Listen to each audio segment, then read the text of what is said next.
लरज रही है, इस आह पुकार में लरज रही है। हुक्मरानों को कोई हया नहीं है, कोई शर्म नहीं है। वजीर दाखिला, मैंने समझा कि वजीर दाखिला ये निगरान सरकार है, सिंध के वजीर दाखिला अपनी कोई जिम्मेवारी का किरदार अदा करेंगे, तो उसने जो बयान दे दिया, जो स्टीरियोटाइप बयान होता है कि इस गांव में खुदकश बम्बारों की हमें इंफॉर्मेशन थी।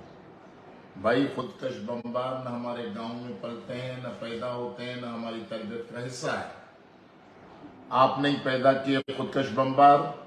जनरल हमीद गुल से लेकर अख्तर अब्दुर्रहमान और फैज हमीद तक जितने आपके जनरल्स हैं, उन लोगों ने ये खुदकश बम्बार तैयार किए। हमारी मस्जिदों को, हमारे इमाम बारगाहों को, हमारी अस्पतालों को, हमारे पार्कों को, हमारे शहरों को, इवन आपके फौजी छावनियों को भी उन्होंने नहीं बख्शा। और बेगुनाह इंसानों का लाखों की तादाद में जो है वो दहशतगर्दी के जरिए बेगुनाह इंसानों की जानें ली गई और उनको कत्ल किया गया। तो आप कैसे माड़ी जलबानी में दहशतगर्द ढूंढने गए थे या खुदकश बम्बार को देखने गए थे? दिन था, आप जाकर खड़े रहते, उसके गांव के किसी भी आदमी को आपका 2 पुलिस वाले चले जाते कि भाई हमें ये लोग मतलूब है और हमें तलाशी लेने दे। आपको कोई नहीं रोकता, आपको तलाशी दे देते।